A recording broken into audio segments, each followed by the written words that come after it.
আজকে মাহফিলটা হচ্ছে, আমি তাদেরকে ধন্যবাদ জানাই। এই জায়গাটা কি? এই জায়গাটা না, এই যে মাঠটা কিসের? হিন্দুদের জায়গা, 1000 টাকা দিচ্ছে। বাড়ির জায়গা। আমি শুনতে পেলাম এটা হিন্দুদের জায়গা নাকি? কি ঠিক আছে? এটার নামই বাংলাদেশ, আর এটার নামই ইসলাম। ঠিক না বেটি? মুসলমানদের প্রতি একটি সদয় মনোভাব, আর মুসলমানরা বিধর্মীদের প্রতি যে মনোভাব, সাম্প্রদায়িক সম্প্রীতি, এটার কথাই আমার রাসূল বলেছেন। সবার সুখে হাসবো আমি, কাঁদবো সবার দুঃখে, নিজের খাবার বিলিয়ে দিব অনাহারী। এই জায়গাটা শুনলাম হিন্দুদের। বৃষ্টি হয়েছিল, সেই জায়গাটা কি হিন্দুদের ছিল? জায়গাটা কাদের ছিল? মুসলমানদের। এই সুন্দর একটি জায়গা। আমরা বাংলাদেশের মানুষ কিন্তু বড় চমৎকার, এক মহব্বতের একটি জায়গা বাংলাদেশ। অনেকে বোঝে না আর কি। আমার বাংলাদেশে হিন্দু, খ্রিস্টান, বৌদ্ধ, মুসলিমদের যে সাম্প্রদায়িক সম্প্রীতি, আপনি সারা বিশ্ব ঘুরে দেখেন, এই বাংলাদেশের মতো আপনি পাবেন না। ঠিক কিনা বলেন? এই জন্য আজকের এই মাহফিলটা আমরা এখানে করতে পারছি। যুগে যুগে আপনি দেখেছেন বহুত ভিন্ন ধর্মের মানুষগুলো এই কোরআনের আওয়াজ শুনে তারা কালিমা পড়ে মুসলমান হয়ে গেছে। ইসলামের মধ্যে কোনো জোর জবরদস্তি নাই। ইসলাম এমন একটা ধর্ম, মন্দির ভেঙ্গে মসজিদ বানাইবার পারমিশন দেয় না। ইসলাম এমন একটা ধর্ম, মন্দির ভেঙ্গে সেই জায়গায় মসজিদ বানাইবার পারমিশন দেয় না। এটার নাম ইসলাম। আমি, আপনি, আমরাই বাংলাদেশ। ঠিক না ভাই? ঠিক। চেয়ারম্যান সাহেব বলছেন বারবার আপনারা ওনাকে নির্বাচিত করেছেন। উনি কিন্তু একটু আবেগ আপ্লুত হয়ে যাচ্ছিল। আমি খেয়াল করেছি বক্তব্যে যে আপনারা যে এত ভালোবাসেন, এই প্রতিদান উনি আপনাদেরকে কি দিবে? উনি আপনাদের কাছে দোয়া চেয়েছেন, আপনারা ওনার কাছে দোয়া চেয়েছেন। আল্লাহ যেন আমাদের সকলকে যেন ভালো রাখে, বলুন আমিন। আল্লাহ যেন আমাদের উপরে আল্লাহ রহমত নাজিল করে, বলুন আমিন। আপনারা ইতিমধ্যে শুনেছেন, ইন্তেজামিয়া কমিটির পক্ষ থেকে আমাকে বিষয় দেওয়া হয়েছে কবরের আযাব আর মৃত্যুর যন্ত্রণা। আজকে মানুষ, আসলে আমরা অনেক মানুষ আছে যারা ধর্মের নামে অধর্মের চর্চা করে। এগুলা ইসলাম অ্যালাউ করে না। ধর্ম এমন একটি ধর্ম আমরা পেয়েছি, সেটা শান্তির ধর্ম। কথা বলেন ঠিক কি না? আখিরাতের জবাবদিহিতার কথা বলে গিয়েছি বলেই আজকে আমাদের পক্ষে অনেক কাজ করাও সম্ভব হয়ে পড়ে। ঠিক কিনা বলেন? যারা সত্যিকার অর্থে মানুষ কবরে আযাবের চিন্তা করে, আখিরাতের জবাবদিহিতার চিন্তা করে, তারা কখনো আল্লাহ এবং তার রাসূলের সঙ্গে নাফরমানি করতে পারে না। কোরআন শরীফের মধ্যে আল্লাহ বলেছেন, যারা আমি আল্লাহকে কষ্ট দিবে, আমার রাসূলকে কষ্ট দিবে, তারা দুনিয়াতেও লানত প্রাপ্ত হবে, আখিরাতেও লানত প্রাপ্ত হবে, এবং তাদের জন্য হবে যন্ত্রণা এবং লাঞ্ছনাদায়ক অপমানজনক শাস্তি। এখন আমার সঙ্গে আপনারা একটু কথা বলেন, আমরা কি আল্লাহকে ভালোবাসবো নাকি কষ্ট দিব? আমরা কি নবীকে ভালোবাসবো না কষ্ট দিব? ভালোবাসবো। আগামীকাল আমার 3টি প্রোগ্রাম। এখান থেকে প্রোগ্রাম করে আমি এখন ডাইরেক্ট চলে যাবো। আমি বিপ্লবী বাইরে বলছি যে ভাই, আমি একটু সংক্ষিপ্ত ওয়াজ গুছাবো, কারণ আমি এখান থেকে ময়মনসিংহের দিকে, কিশোরগঞ্জের দিকে আমি চলে যাব ডাইরেক্ট, সরাসরি গিয়ে দিনে মাহফিল করব, আবার রাত্রে 2টি মাহফিল। বৃষ্টির কারণে অনেক জায়গায় মাহফিল বন্ধ হলো। আল্লাহ পাক কেমন কেমন দয়া করে আমার মাহফিলগুলো কিছুটা সুযোগ দিছে, একটা মাহফিল ক্যান্সেল হয় নাই। মারহাবা গণ। খেদমত যার নসিবে লিখে রাখবে, কোনো প্রতিবন্ধকতা এটা বন্ধ করতে পারে না, যদি আল্লাহ পাক দয়া করে। কথা কোন ঠিক কিনা? এই যে এক তার কথা বলবে না, তোমরা রেকর্ড আইসে বলবে, কথা বলবে, কথা বলা যাবে না। মাহফিলটা হওয়ার কথা ছিল কোথায়? চকে চকে চকে। বৃষ্টি যখন পড়ছে, সারা বাংলাদেশ বৃষ্টি, 4 নম্বর সতর্ক সংকেত। বৃষ্টির সিজনে বৃষ্টি হয় নাই, একটা গড় সিজনে আইসা, শীতের দিনে আইসা একটা বৃষ্টি হওয়া শুরু হয়েছে। যখন চোখে মাহফিলটা হওয়ার কথা, বিপ্লবী সাহেবরে দাওয়াত করলো, তাহিরিরে দাওয়াত করলো। এই একটা কন্ডিশনে সমাজের কিছু মানুষ থাকে, বিপদে হাসে, বিপদে হাসে।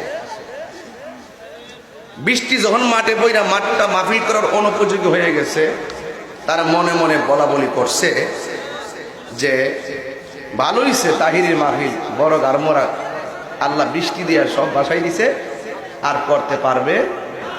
এই একটা দোকানপাটে কিন্তু একটা আলোচনা প্রত্যেক গ্রামে থাকে, পক্ষে থাকে বিপক্ষে থাকে। এখন যখন দেখতেছে ওই জমিনটা বৃষ্টিতে ভাসাইয়া দিল, ইসলামের কথা বলার জন্য হিন্দুর জায়গা দিয়ে দিছে মুসলমানদের আলোচনা করার জন্য। কথা কোন ঠিক কিনা? শেষ পর্যন্ত যখন মাহফিলটা হচ্ছে, এরা কিন্তু মোটামুটি স্ট্রোকের মতো। 3 দিন কল্পনা করলাম কি, আর শেষ পর্যন্ত তারা মাহফিলটা কইরা ফেলাইতেছে। ওরা স্ট্রোকের মতো হয়ে গেছে। এখন তাদেরকে তো একটা মেডিসিন দেওয়ানো লাগে।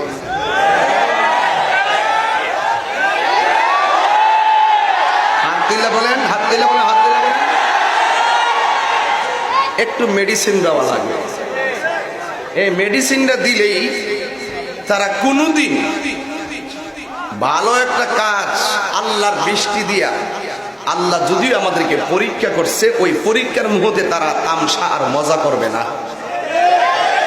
ওরার মেডিসিনটা হইল, মুসা আলাইহিস সালাম আল্লাহরে বললেন, আল্লাহ তুমি যখন খুশি হও তুমি কি করো? কয় আমি মানুষের বাড়িতে মেহমান পাঠাই। বড় গারমোরাত আজকে মেহমান আসছিনি, তার মানে বোঝা গেল যে আল্লাহ খুশি হয়েছে। কথা কোন ঠিক না বেঠি? আল্লাহ খুশি হয়ে মেহমান। আমি তো মনে করি কি রে, তোরা এলাকার দেখে তোরা যে খানার আয়োজন করছস, প্রত্যেক ঘরের মধ্যে মেহমানদের খাবার আয়োজন আছে। আপনি চেয়ারম্যান সাহেব, এলাকায় একটা মাহফিল হইলে অন্যান্য দূরের মেহমানগুলো, আত্মীয়গুলো চলে আসে যে এখানে একটা মাহফিল হবে, মাহফিল শুনবো। দেখেন প্রতি ঘরের মধ্যে দেখেন গোশত কিনা ভালো ভালো রান্না করে ঈদের মধ্যে একটা আনন্দ করতেছে। কথা বলেন ঠিক কিনা? মুসা নবী আল্লাহর জিগায়, আল্লাহ তুমি যখন খুশি হও কি করো? আমি মানুষের বাড়িতে মেহমান পাঠাই। মুসা আলাইহিস সালাম এরপরে আবার জিজ্ঞেস করে, আল্লাহ তুমি যদি এর চাইতে বেশি খুশি হও তাহলে কি করো? আমি বান্দাদের সংসারে কন্যা সন্তান দান করি। মুসা আলাইহিস সালাম জিজ্ঞেস করে, আল্লাহ তুমি যদি এর চাইতে বেশি খুশি হও তাহলে কি করো? আমি আসমান থেকে মুষলধারে বৃষ্টি নাজিল করি। এই জন্য এর মেডিসিনটা হইল, তোমরা যে ফালতু চিন্তা ভাবনা কইরা বৃষ্টি দেখা মজা মাইরা একটু রং করছো, আবার মাহফিল দেখা মাহফিলটা হয়ে যাচ্ছে, তোমরা আবার একটু টেনশনে পড়ে গেছো। এটার মেডিসিন দিয়ে দিলাম যে তোমরা যেখানে বেজার, আমার আল্লাহ সেখানে খুশি। তাহলে আজকে থেকে এই সিলেবাসটা নিয়ে নাও। কখনো বৃষ্টি, কখনো মেহমান, কখনো কন্যা সন্তান, এই 3টা জায়গা যখন তোমাদের মাঝে সম্পাদন হবে, কখনো তোমরা মন খারাপও করিও না, তিরস্কারও করিও না, কোনো ধরনের বাড়তি কথাও বলো না। সকল পরীক্ষার উপরে ভরসা করবে একজনের উপরে। জবানটা খুলে বলেন তিনি কে? পরিষ্কার মেডিসিনে। এবার আশা করি তারা একটু শান্তি পাবে। আপনারা তো অনেকে বলছেন গালাগালি করবো, ঠিক না? তাহিরি কারে গালি দিতে হয় না। তাহিরি শুধু এমনি হাত তুলবো, এমনি বেহুশ হয়ে যাবে।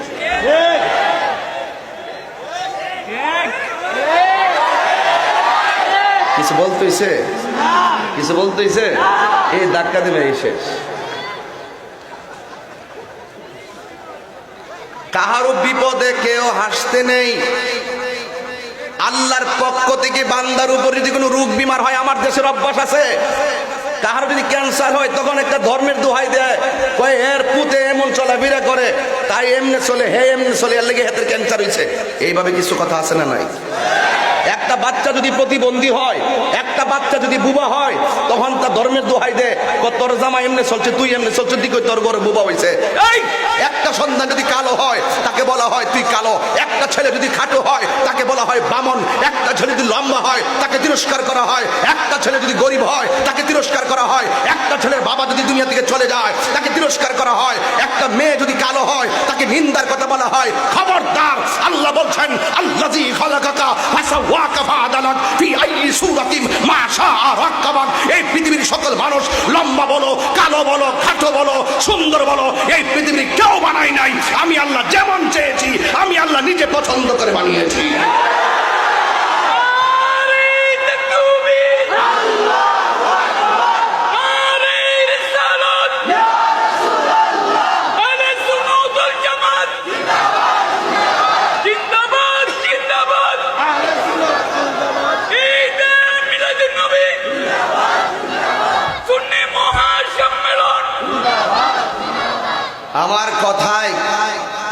আমার কথাকে কেউ নেগেটিভ নেবেন না।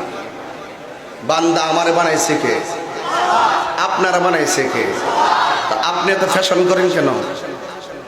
আপনি অন্য বান্দার স্ট্রাকচার নিয়ে মন্দ বলার কে? এই জন্য বলছি কি, আল্লাহর পক্ষ থেকে যা আসবে তার ক্ষেত্রে আমি বিপ্লবী ভাই আপনারা সবাই মিলে বলবো, চেয়ারম্যান সাহেব সহকারে আলহামদুলিল্লাহ আলা কুল্লে হাল, সর্ব অবস্থায় প্রশংসা একজনের। জবানটা খুলে বলুন তিনি কে? আমরা চেষ্টা করেছি ওখানে মাহফিল করব, আর আল্লাহ লিখে রেখেছেন এখানে মাহফিল করব। সুতরাং আল্লাহর পক্ষ থেকে যা সিদ্ধান্ত হবে এই সিদ্ধান্তই আমরা মেনে নিব।